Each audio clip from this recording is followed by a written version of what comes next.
Okay, cool. All right, guys, I'll wrap this up quick because this was supposed to be a short one. Um, it's just that we had a great community here, and a lot of great questions and comments, most of which were really well informed. Okay, guys. So we've talked about how we do the range. We've talked about how we do how we do the attack. The defense gets a little simpler because there's just way too many things for way too many factors for any game to either realistically or honestly account for. Any game that tries to tell you that they are accounting for everything when it comes to armor determination is full of shit. Again, I got some bad news. It's just crap. So I'm not even pretending to completely. I'm not even pretending to account for every facet of whether or not. Like, first of all, what angle is the tank being hit from? Number two, this is a platoon-based game. The tanks are facing in all different directions. So again, it's a unit of tanks shooting at another unit of tanks. The exact angle of the it's just too much. So we have things broken down into what I'm calling like a phased matrix. So we have pre-war. When I say matrix, I mean, okay, we take light, medium, and heavy, and we cross-reference that versus poor, moderate, or good design. Okay, and that phase is broken into, say, okay, here we have pre-war, here we have early war, here we have mid-war, here we have late war, and all of that gives you a series of modifiers, which is bounced off of some base numbers, again, which is based off of that phased period and weight class. And again, it's a simple number, multiplied. This is a special column. I'll explain that in just a second. And it gives you a final DF if the unit is poorly designed armor, well-designed armor, or really well-designed armor. So that's going to mean different things in different periods. In early war or pre-war, poor design was basically anything riveted. Tanks used to be put together with rivets. Really bad tanks were put together with bolts, which were even worse than rivets. This is kind of a tragedy because riveted tanks are very fun to paint. You get some great washing and dry brushing effects with riveted tanks. I love riveted tanks when it comes to miniatures. But on the battlefield, they were garbage. This is why I don't always like miniature games, because they encourage you to play bad stuff. Because it looks cool, man. Who cares how it looks, dude? That's not what wargaming's about. At least not when you're coming at it from a more scientific angle like this. Or maybe not scientific's the wrong word. A more, informed mathematical angle. But yeah, and it just basically gives you some values. Again, these are approximate. So early war, heavy, well-designed armor, you wind up with the 9. Okay, because at least the Matilda was not riveted together. This is the number we were approximately looking at before. Again, I think that 8 is a little light. I think I give it either a 9 or a 10. I think Brian Train gives it a 10 for defense. Mid-war, medium, well-designed tank. That's going to be the T-34. Mid-war, medium class, and well-designed armor. All cast, all welded, with fantastic angles in the armor. I won't bore everybody with all the details of why armored tank armor is angled tank armor is better than flat tank armor. But again, you can kind of go through here and you'll get the idea. It only starts to get a little funky when you get into the 70s and 80s. Okay, this is where we start seeing details in composition. Okay, so all the modifiers are pretty much the same. You see all the columns are pretty much ubiquitous, or are pretty much uniform, until you get to more recent. This is when people realized that armor was better if you didn't pour it in one big sheet, if you started to laminate it in many thinner sheets. The Japanese have known this for centuries. Some of that old samurai armor is little more than layered paper. Have you ever tried to cut through a phone book with a butcher knife? Layered paper is really freaking strong. Have you ever tried to punch through a sheet of plywood? The fact that you have several layers of a material glued together makes it way more strong than the sum of its parts, than a single sheet of the same material would be if it was all one homogeneous sheet. So that's where you start seeing laminate armor. And the Soviets were quick to jump on this, the Americans, the British, the Germans, everybody jumped on laminate armor very, very quickly. A lot of vehicles are still being constructed with laminate armor. That's where you start looking at the 1.3 and the 1.6 for the really good stuff. 1.8 for the really good stuff, 1.4 more modern stuff. Okay, that has nothing to do with the weight of the tank, but if you have one block of what used to be steel, and instead now you get a layer of ceramic, you get a layer of titanium, you get a layer of nylon micromesh, you get a layer of more steel, and you repeat that layering process 2 or 3 times, even if it comes out to the same 12 inches that your original 12-inch block of steel was, holy hell is that new stuff more strong. And that's, again, all an idea of composition. And then last but not least, we have modular armor.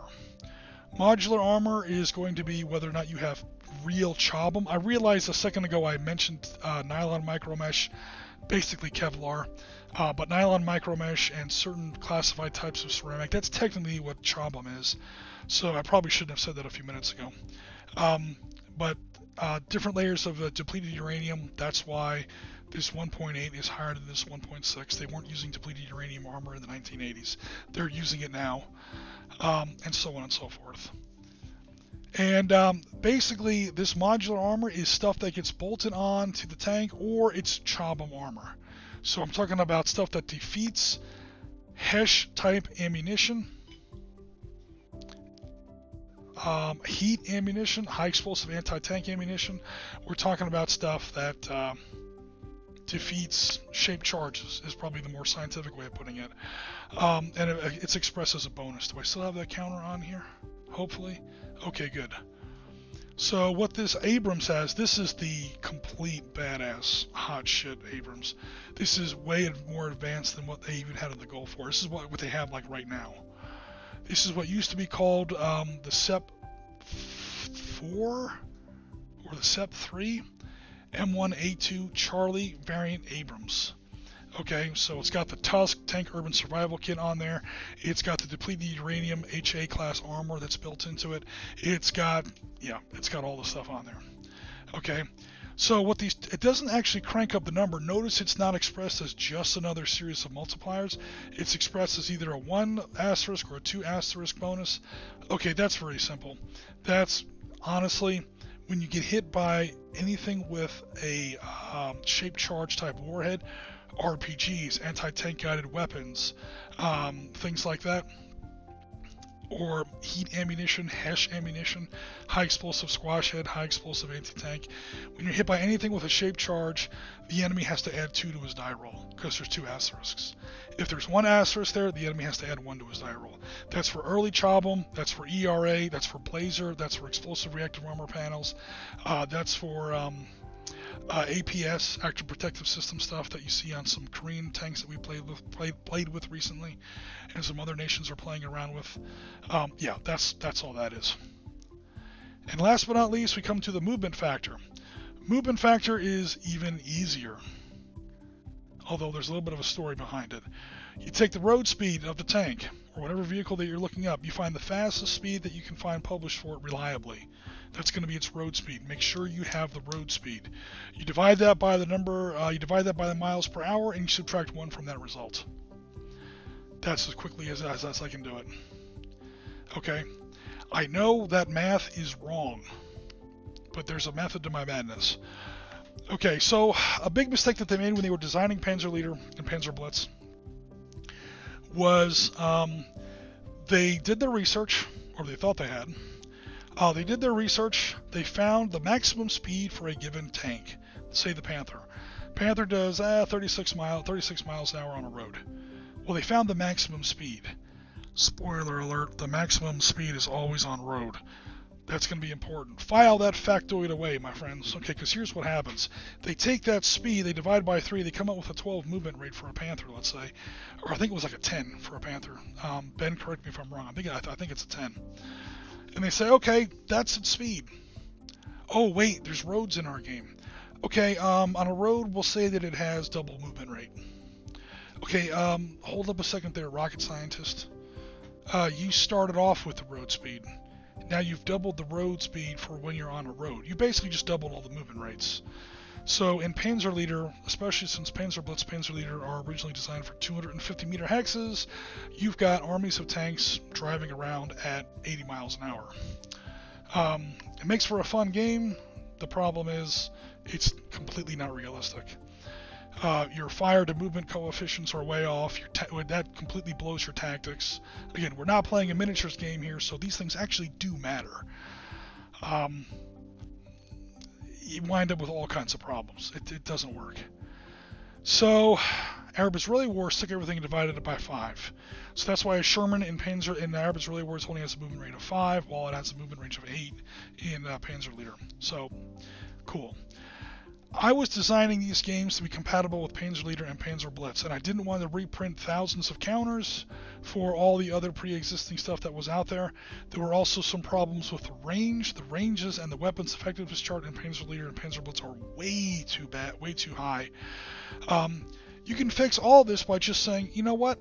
These aren't 250 meter hexes, these are 150 meter hexes. Boom. Now your movement rates make sense. Now your ranges make sense. You have to do a little bit of screwing around with infantry movement rates and stacking limitations, a few other odds and ends here and there, but it's a rather quick solution that fixes all those problems. So long story short, take your 50th drink. That's the reason that we stick with the original formula. Because even though we know that those are too high, we have corrected the problem via another avenue. We've reduced the size of the hex.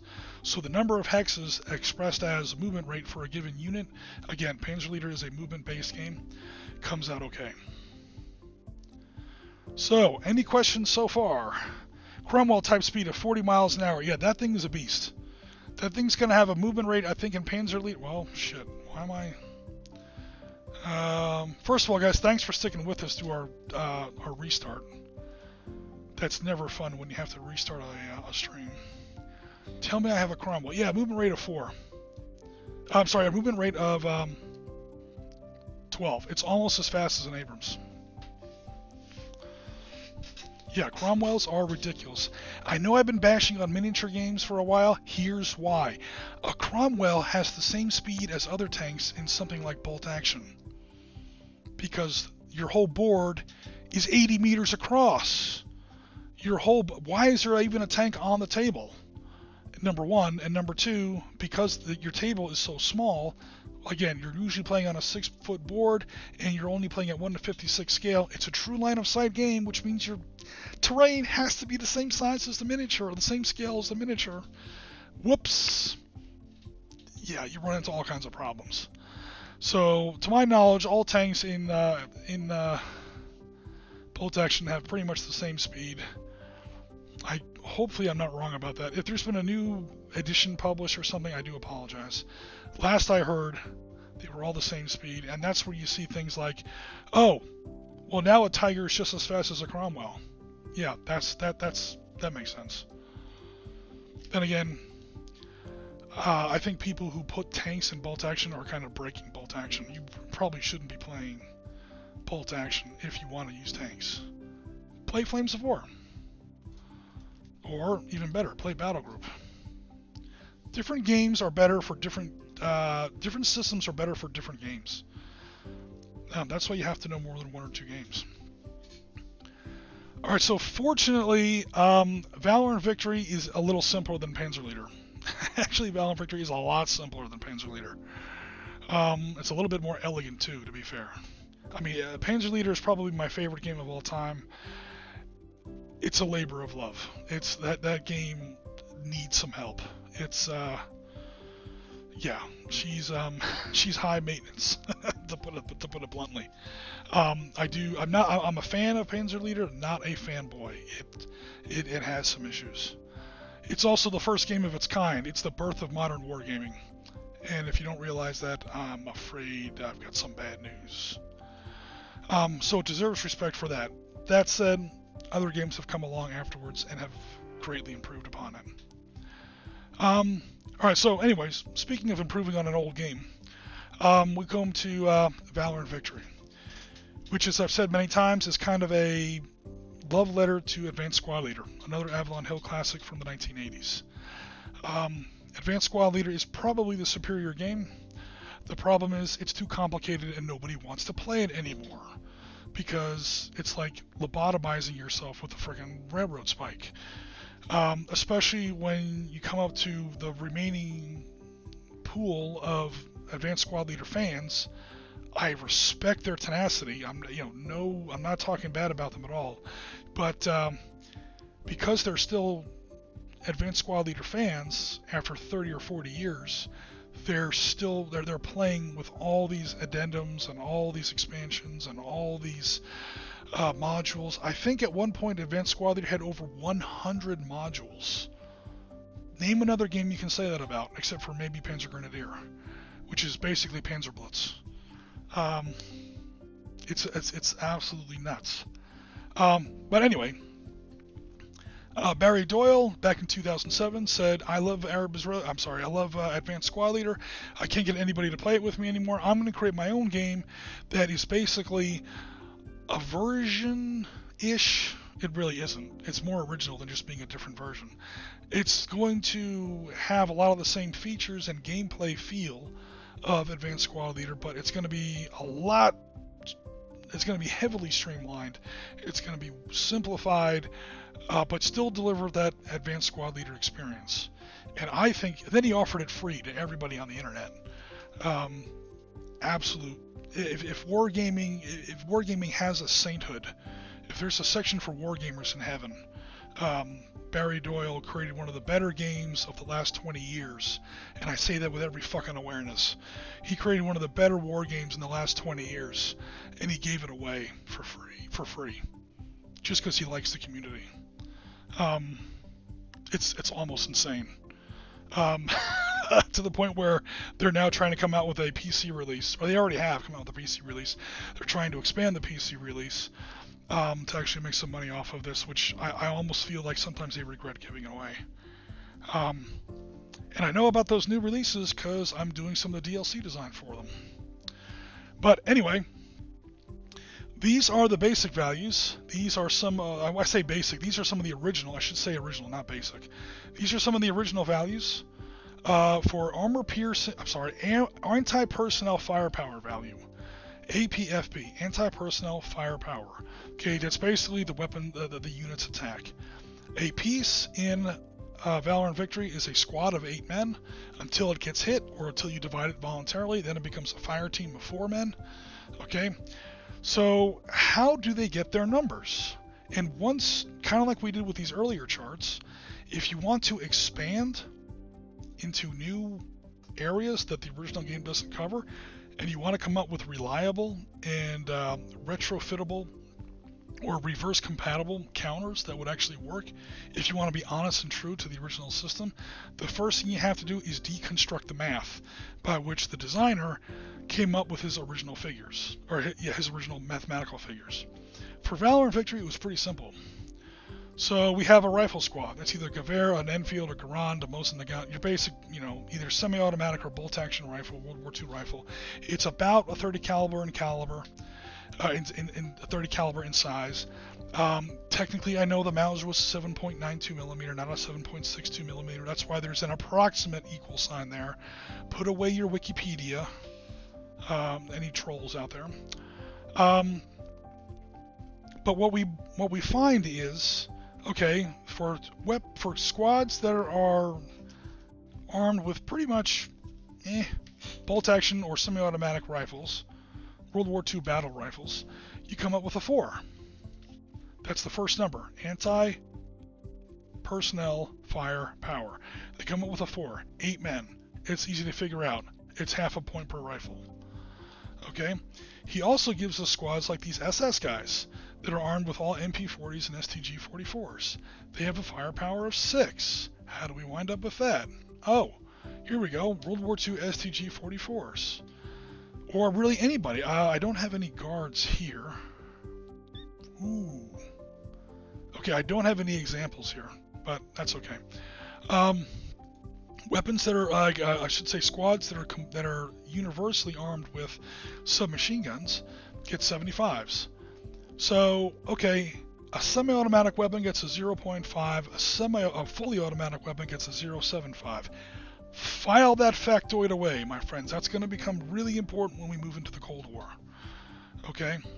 And then you can test that math with some other specialized squads. Like, again, here are our Waffen-SS with STG-44s. There's usually 2 guys in there with MP-40s. Everybody else has an STG-44. You wind up with a 6. Same as before. You have some World War II mixed squads, like these American Marines with an attack firepower of 5. That's because they've got 2 Thompsons and 6 Garands. Okay? Remember, things like 30 caliber machine guns, BARs, support weapons like that do count as separate counters.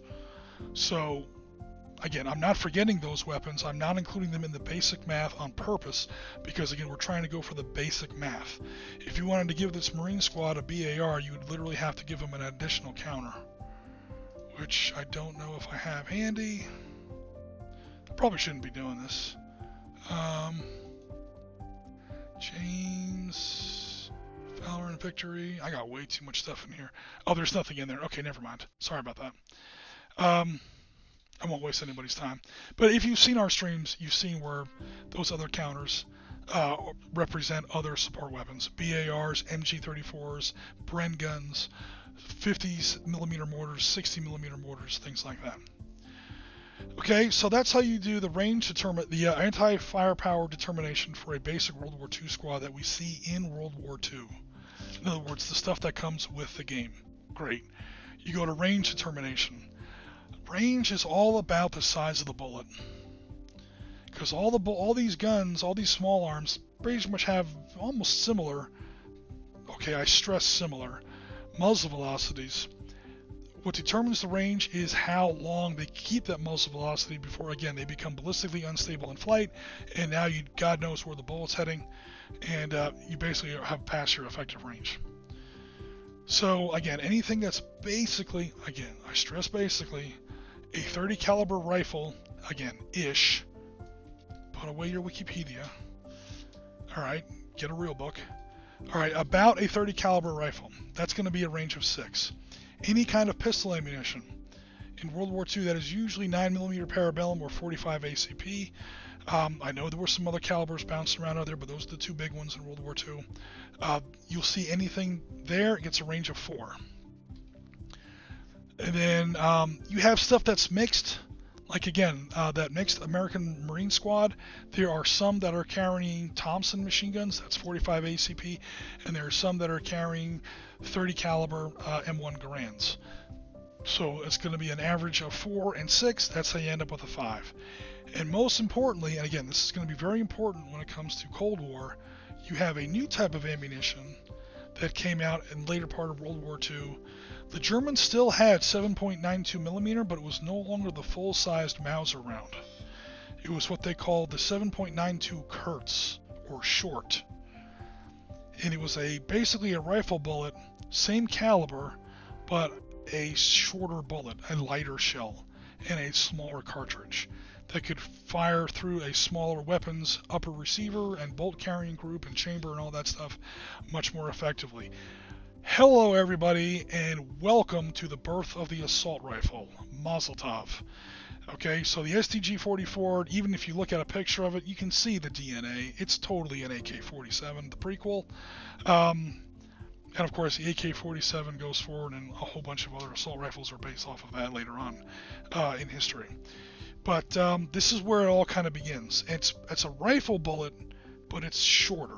So you have 2 schools of thought. Number one, the Western powers more or less just go with a smaller bullet. The Americans, the British, the Germans, everybody, NATO generally, went from a 7.62mm standard NATO round, you know, the Full Metal Jacket, the movie, hello, it goes down to a 5.56 or a Remington 223, same bullet. Okay, That's where you see the assault rifle.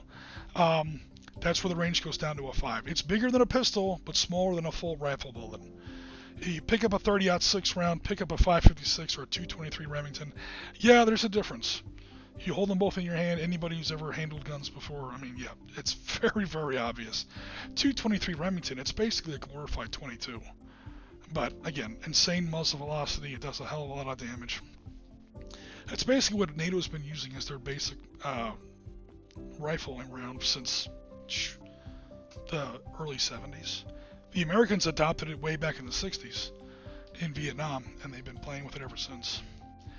Okay, so that leads us down to our modern expansion. Of course, I've come out with my own expansion. Before I published it, I reached out to Barry personally. I said, Barry, here are the first couple pages of my manuscript. I'm publishing a modern expansion on top of your World War II system. I'm not going to ask any money for it. It's totally for free. It's available on Board Game Geek. It's available on our SitRep Discord. I'll send you a copy yourself if you send me your email address. I'm not going to charge money for something that expands on something else that somebody gave the community for free. That's just not how it works. Long story short, Barry, do I have your permission to publish this modern expansion? He said, oh, hell yeah. In fact, thanks for taking this off my plate. I've been meaning to do this for years. I'm looking at your materials, and you are doing an amazing job at it. We had our... one of the best comments I've seen lately is... I wish I could remember the gentleman's name. We had a U.S. Marine veteran from Vietnam, 1965 to 1966. And he was looking at my Vietnam modern expansion of Valor and Victory. And he wrote in the comments, this is the first war game I've ever seen that even comes close to getting it right. And that was from a Marine veteran in Vietnam, 65 and 66. As a game designer, that's the kind of thing that makes you feel good. And even then, all I designed was the expansion. I did not design the original game. Barry Doyle, obviously, deserves 100% credit for that. So, the first part in coming up with that modern expansion is how to get the values. Now, if people thought my values for Modern Panzer Leader were crazy, they're going to look at my values for Modern Valor and Victory and go, holy hell, Ariskany, what are you smoking, and can I please have some? Because these numbers are out of control. What are you doing? Okay, it's actually some math to it. And it's, okay, everybody in a modern squad is carrying an automatic weapon. So no more 0.5s. Everything is a basic 0.75. And there's a lot more squad support weapons in a squad now. So a basic rifle team now, which is half of a squad, is 4 men. That's going to be a squad leader. That's going to be another rifleman with the grenade launcher. That's going to be a guy carrying an M249 saw, or an M240, or an FN mag, or an L7A2, or some, a PKM if you're with the Soviet bloc or the Russian bloc. It's some kind of squad support belt-fed machine gun. Okay, and then another guy that's helping him out. So every single squad has 2 fully automatic weapons baked into its basic order of battle and TOE, that's Table of Organization and Equipment. That's before you start adding support weapons on top of that via different counters. So we did have to change how the basic math works. Normally the squad is just the squad, and then any support weapons you add onto it. The thing is, every squad, every unit in Valor and Victory can only carry 1 support weapon.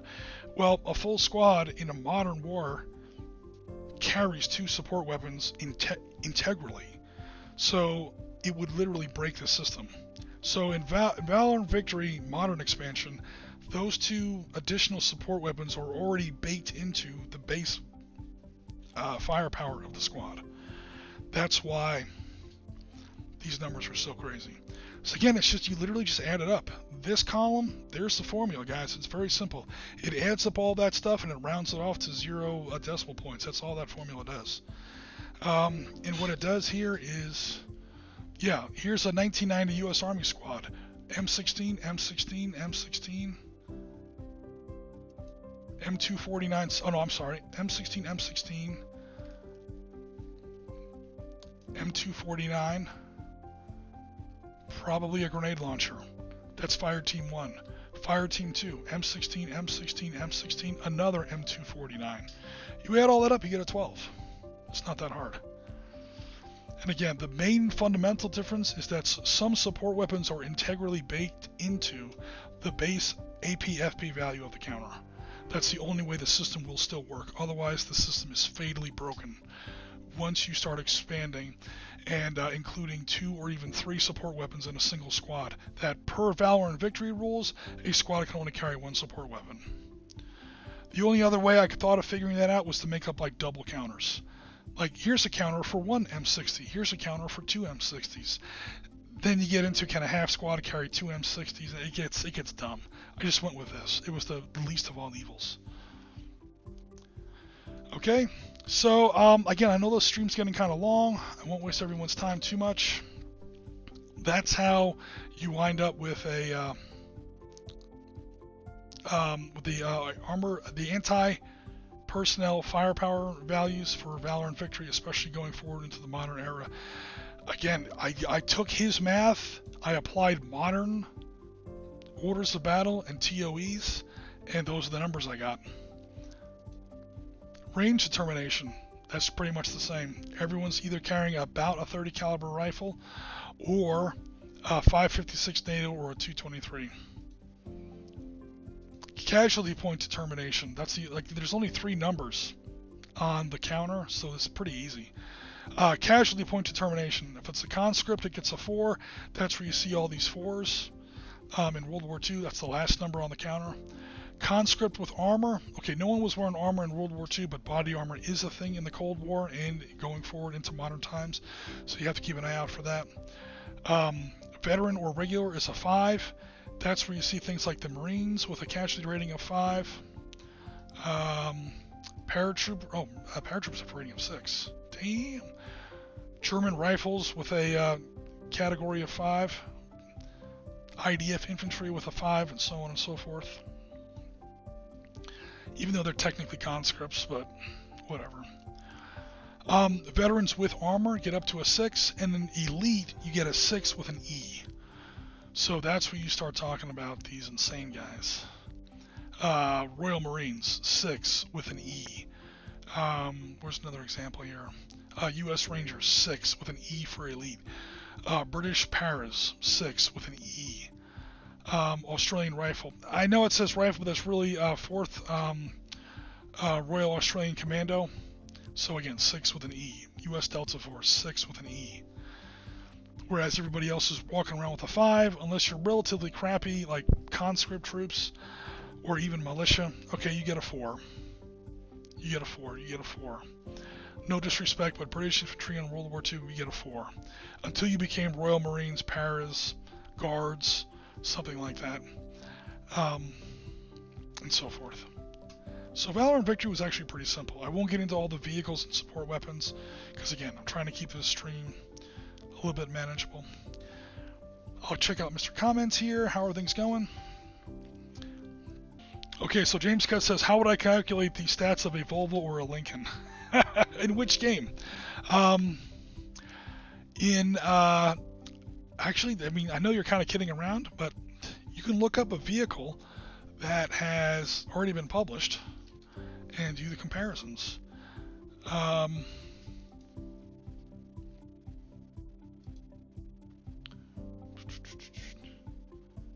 me see if I have this here. Israelis. So I grabbed Israelis just because, okay, here is an M113. So you look up some, like the side armor in an M113, you're going to find it's like 5mm or something like that. And that's the side armor of a Zelda. A Zelda is basically an Israeli name for an M113. You look up the side or rear armor on a Zelda, and that's going to be like an armored car. The car does have some sheet metal. It's nowhere near 5mm, obviously, but within that, they're going to apply some kind of, if it's an armored car, I'm assuming, like a mafia boss or a cartel kingpin or something like that, he's going to have some sort of armor in there. If it's just steel, you just make it a 5. It's like 5mm of armor plate that they have baked into the car. If you need more than that, See, James Cutts was kind of kidding around. He doesn't realize I have an actual serious question for that. Okay, you go to...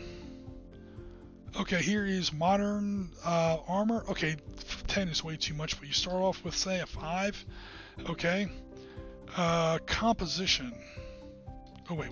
Go back to where that was.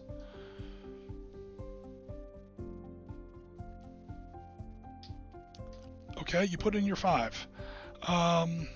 Is it designed poorly? No, it's got no rivets or bolts in it. Is it designed good? It's probably not angled. It's probably not sloped. So it's probably not good design either. It's probably moderately well designed. Usually the bolts are going to be hitting it at a 90-degree angle. So it's going to have the normal value. You leave that 1 in there. Okay? And then it's going to have some decent composition, because maybe it's got Kevlar, maybe it's got nylon micromesh, maybe it's got some kind of special ballistic polymer that he's got poured in there, and that's where you're going to get moderate design, because we said it's going to be moderate. Yeah, I would give a car. Again, if it's an armored Volvo or an armored town car, it's made to take combat. I'd give it a 5 for defense. If that armor that's in there is also Kevlar, ballistic polymer, some kind of special material, I give it a 7. Oh wait, sorry, that's not what I meant.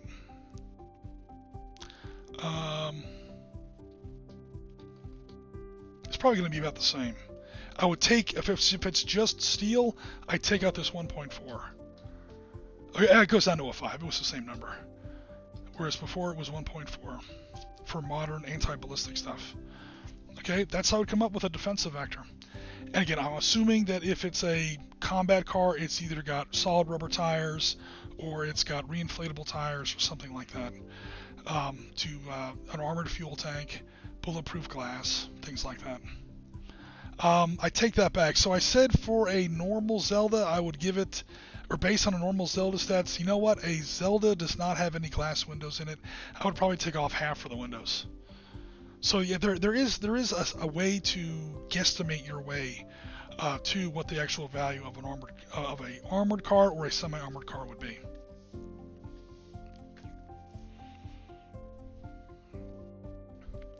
Armor trying to catch up with the weapons, says Rasmus. Absolutely. The race is as old as time. Cromwell top speed, yeah, we talked about that at 40 miles an hour. 11 movement rate at Cromwell. Really? Ben, is it 11 in base Panzerblitz? Because I have a 12, but it doesn't matter. Okay, damn, 12. I might be wrong. The game might have given it an 11. I don't know. Not a lot of tanks in Valor and Victory. Well, yeah, that's true, Rasmus. There's a reason for that. Number one, there's already some much better games out there for tanks if you want to play tanks. And again, the average map in Panzerleader is... the average map in Valor and Victory is 6 to 12 hexes across and 20 meter hexes tops. So it's like 200 meters across. That's a relatively large map. You're not going to have tanks engaging at 200 meters. If your tanks are engaging at 200 meters, you've done something wrong.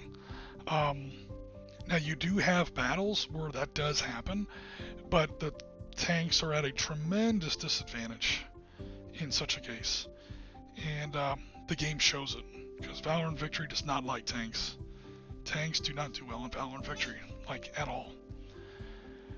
Okay, guys, so there was going to be a lot more to this. I was going to go into Battle Group, because people are asking us to look at other more miniature-based systems.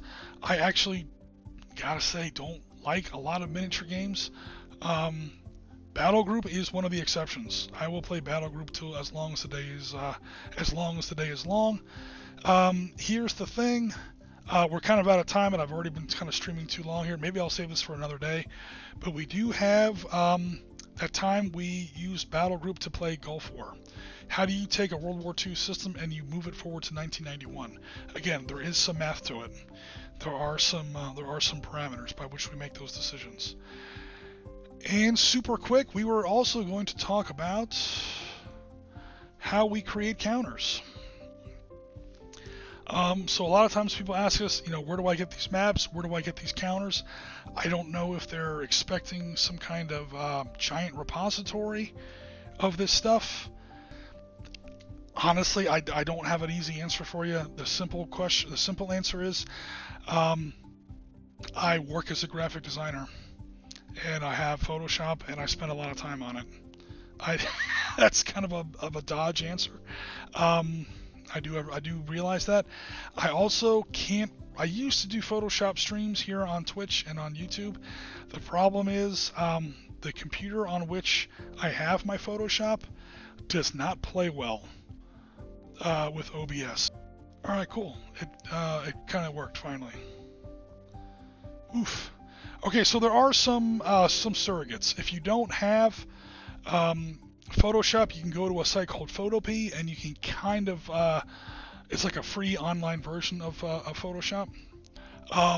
Yeah, I straight out just build the counters myself.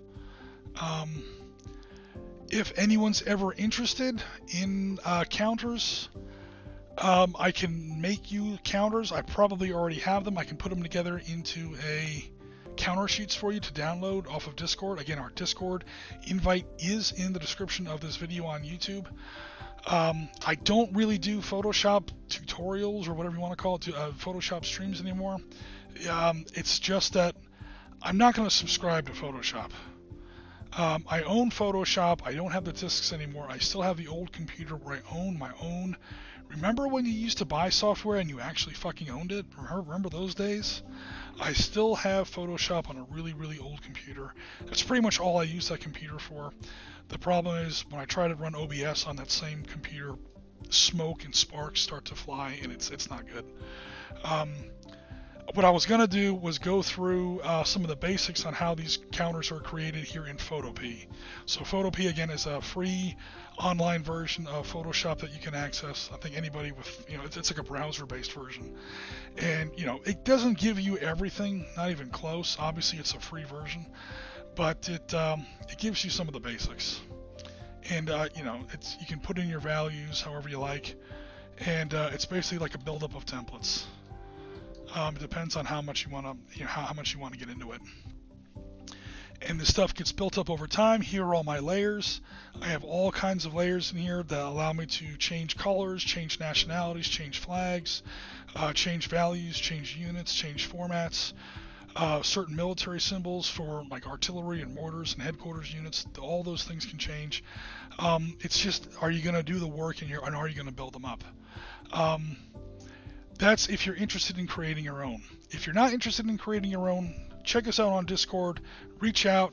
I have a small order to make some Panzer Leader maps for Mashpee, which I'm going to start working on week after this one.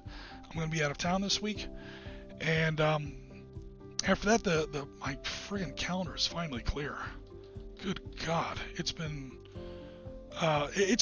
mid-May 2021 since I've been able to hobby, straight out. Between commitments to family, commitments to war game publishers, commitments to SitRep, I haven't been able to hobby since, literally early May of 2020. That's been mostly the Valor and Victory Stalingrad project, but other stuff as well. But if anyone's interested, let us know in the comments, and we'll come back at a later time and we'll hit battle group conversions, and we'll talk about how we do map and counter creation.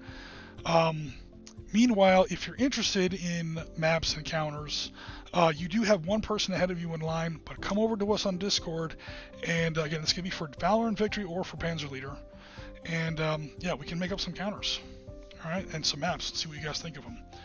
I'm also going to start making up some maps for virtual battle group. So basically the same thing as a normal map, just with no hex grid on them. So keep an eye out for that.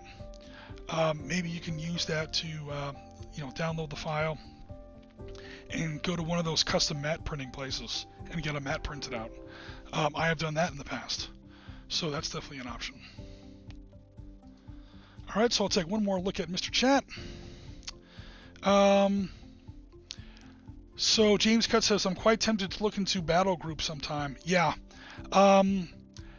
Battle Group is absolutely my favorite World War II miniatures game. It's not my favorite game. It's not my favorite miniatures game. It might be my favorite miniatures game. It's definitely my favorite World War II miniatures game. Hands down. I mean, I've tried a lot of the others. I won't mention their names. No. Sorry. Not even close. I haven't tried them all. To be fair, I haven't tried anything by Two Fat Lardies. And they come highly recommended by a lot of people. So I can't say that it's the best, period.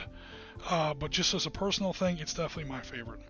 To the point where when I want to play a 1991 Gulf War miniatures game, and we have to play with miniatures, with all the pitfalls that entails, yeah, I use a battle group. It's not perfect. It does have some of the usual issues. It's not its fault. It's not a weakness in the system. It's weaknesses of the medium. A miniature wargaming, it just has problems to it. I know it's everybody's hobby, and there's nothing wrong with that. But if you're really into your tactical realism and your historical accuracy, you're going to run into a lot of problems. And if you don't know that, then you just don't know enough. I'm sounding really condescending here. Sorry. Then, maybe historical realism or tactical realism just aren't really like your most important thing, and that's totally cool. I'm not even gonna try to judge anybody on what kind of game they like. So sometimes it's hard to find the right words. By no means am I trying to dump on anyone's hobby. It's just, why don't you play more miniature games? Well, miniature games have some problems, and then you're making fun of people's systems, and I'm not even making fun of those systems. First of all, I'm not making fun of anybody, but the weaknesses don't even lie in the systems. You can have the perfect miniature system, but it's a miniature system, and that means that you're going to have problems with scale, with unit composition, with list building, with what the hell are points, and please get them the hell out of your game, and things like that. It's just a thing. It's at the same time, a hex and counter game is never going to look as good as a miniatures game on the table. I don't care how pretty your counters are or how good you are at Photoshop. It's never going to look as good. The other reason we do a lot of hex and counter type games or tabletop type games here on SitRep Podcast is we're spread all over the continent. And there's not really a big gaming community here in North Broward where I'm at. So sometimes it's very tough to find physical opponents. So I have to log in with somebody from Cleveland or UK or Ireland or Germany or China or Australia. And I'm not even kidding about some of these locations. I mean, if you watch our streams, you know who we game with. You can't get on a plane and say, I'm going to take all my 500 miniatures, I'm going to load them onto a plane, I'm going to get on my private G5, and I'm going to fly out to Phoenix, friggin' Arizona, for 2 weeks, because I don't actually have a job or a life, and I'm going to, play miniatures with toy tanks for, a week or whatever. I mean, it would be great if I could do that. It would be great if any of us can do that, but we can't.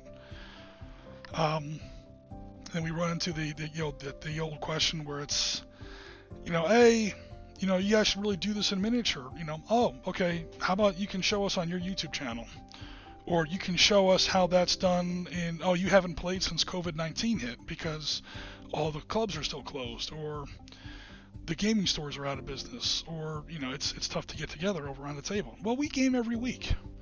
I mean, is it always the ideal kind of game? Absolutely not. Oh, of course not. At the same time, at least we're still gaming. And a lot of these naysayers who talk about how that we're not playing the right kind of game, they're not running games. They're, sitting around talking about running games. We're actually chucking dice on the table. So, all that said, we do have to find some new ways to put more miniature physical games on the table. It's going to be tough, but we do have some ideas. We talked about it in yesterday's podcast. We are going to rise to meet the challenge. We're also going to come up with some, again, virtual ways to play Battle Group. We've done miniature games virtually before. It's a lot easier than it sounds. complete with tanks with revolving turrets, and I mean it's easy. It's easy. Well, it's not easy, but it's possible. It's very, very doable. So keep an eye out for that as well. Alright guys, I've rambled long enough. This was supposed to be a short one. I guess everyone knew better than that. We didn't even get to about a third of what we were going to get to, but that's okay.